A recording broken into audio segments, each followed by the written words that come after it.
Today we find ourselves in Chapter 3, Section 1, and we're going to be talking about the structures and the principles of the Constitution of the United States. To do that correctly, we're going to have to go back and look towards how we came to where we were at with the creation of the United States. This is a good kind of map to look at it. After declaring independence from Great Britain, the colonies knew to grow proper they needed to plan for unity. So effective in March of 1781, the colonies were governed by something we called the Articles of Confederation. So when you look at the path of the Constitution, we start with the Magna Carta, the Mayflower Compact, English Bill of Rights, Declaration of Independence, and then the Articles of Confederation. The Articles of Confederation posed many challenges. The powers of the central government were very weak, and the Articles were impossible to amend. So we had to come up with a different plan for what we were going to do. So looking at the weakness of the Articles of Confederation, and you'll understand why we made the decisions we do afterwards. The first thing is there was no power to tax, and when there's no power to tax, we have no money. There was no national executive, so there was no enforcement of the laws. We had a unicameral legislation, which means that there was one vote, and one state means there's unequal representation. So there's no judicial or national court. And the problem with interstate relations, there's no checks and balances, which we'll talk about in just a few moments. Other problems was there was no regulation of commerce, so there was economic quarrels and no foreign trade and a lot of problems internally. No power to maintain an army, which meant no defense. The government was dominated by the states, which meant there was no unity. And you needed 9 out of 13 to pass a law and a unanimous consent to amend, which was impossible to accomplish with everybody else. So, why was the Constitution written? It comes back to Shays' Rebellion. There was an uprising of farmers in Massachusetts led by Daniel Shay. It was a series of violent attacks on the courthouses and other government properties in Massachusetts. It led to a full-blown military confrontation. The rebels were most ex-Revolutionary War soldiers turned to farmers that opposed the state's economic policies, causing poverty and poverty foreclosures. The rebellion was named after Daniel Shay, a farmer and a former soldier who fought at Bunker Hill, and one of the several leaders of this insurrection. And what this did is it helped to convince the leaders that a strong central government was an absolute necessity. So the path to the Constitution continues. In May of 1787, delegates from each state met to write a new constitution. Through discussions and debates over issues like states' rights and individual rights, the power of the national government, and a compromise was made, and the result was the new law of the land, or the United States Constitution. So we had what we called a constitutional convention. This happened in Philadelphia, Pennsylvania. And it was originally, the intent was to revise the Articles of Confederation, but what they found out, it wasn't going to be so easy because there were so many different problems. James Madison was considered the father of the Constitution in his writing. 39 men signed it in 1787. The issues that you see with the Constitutional Convention is the members. There was 55 delegates from 12 different states. Rhode Island did not send a delegate.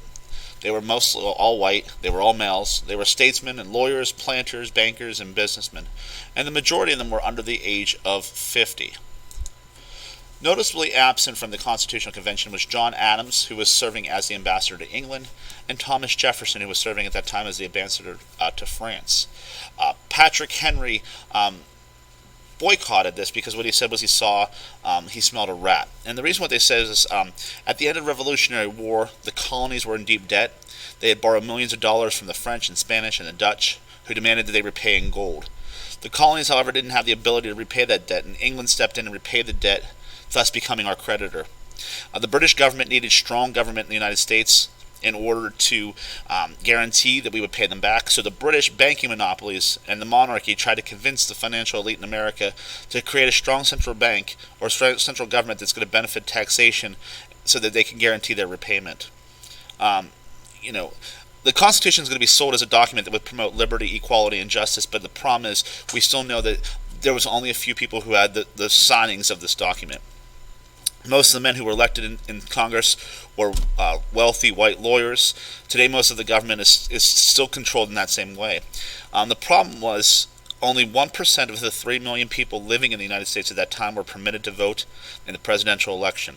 Patrick Henry boycotted the Constitutional Convention because he smelled a rat.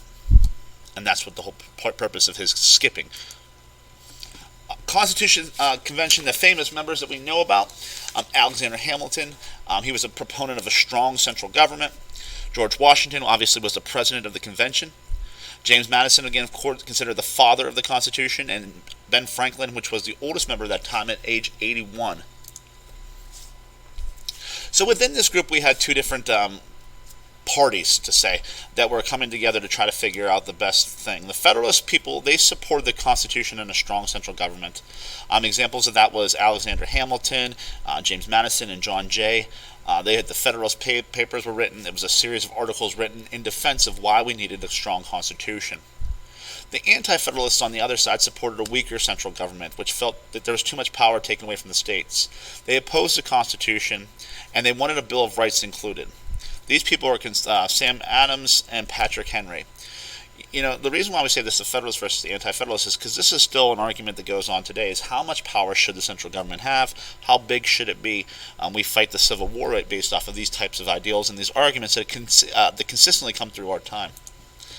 So, to celebrate the Constitution, in September 17th of 1787 was a glorious day. The United States Constitution was finally signed by the delegates of the Constitutional Convention.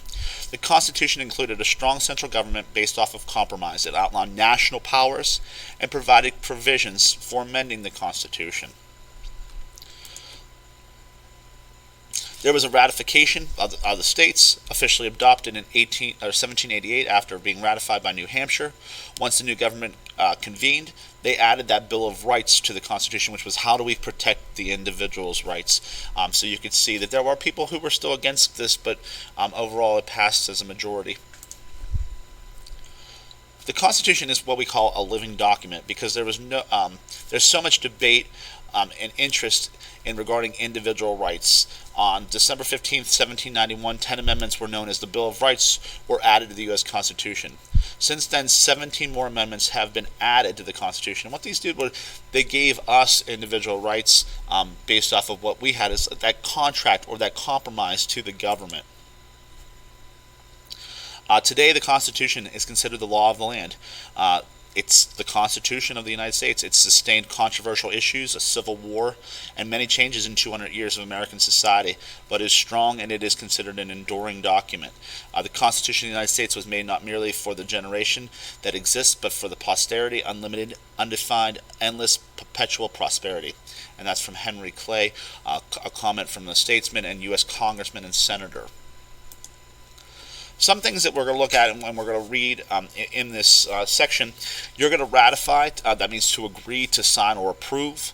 To amend is to add, to change. To veto is to refuse to sign or reject. A bill is a proposed law. Suffrage is the right to vote. Bicameral means two houses of legislature, which is two houses of the Congress, which is going to be the House of Representatives and the United States Senate. And then you're also going to talk about the word impeach, which is to accuse a person of wrongdoing in a criminal situation for the government. Now, when we look at this document, again, we consider it a living document, meaning that we change with the times and things change. There's two different ways to think about or interpret the actual Constitution. The loose interpretation is the loose construction of the Constitution. And what this means is the Constitution must be flexible. People change, society changes, technology changes, the Constitution has to be able to adapt. What the Constitution doesn't say explicitly, the branches of government can do. So who would support this type? Federalists or liberals of today's society. Those are people who say, because the Constitution was written so long ago, we need to be able to look at how the times have changed, and therefore that document has changed. On the other side, there's the strict interpretation, and this is the strict construction of the Constitution. They say that the Constitution should remain constant. The Constitution must be the measure of social, ethical, and moral change. The government can only do what the Constitution explicitly says. So who would support a strict interpretation? That would be the anti-federalists and conservatives of today. Now, the Constitution is both a product of the time and a document for all times. it can be changed as society's needs change, and that's why we have those different amendments. So what we're going to do is talk about the structure in our next lecture and see how this government government was organized through the supreme law of the land, which is this document known as the Constitution.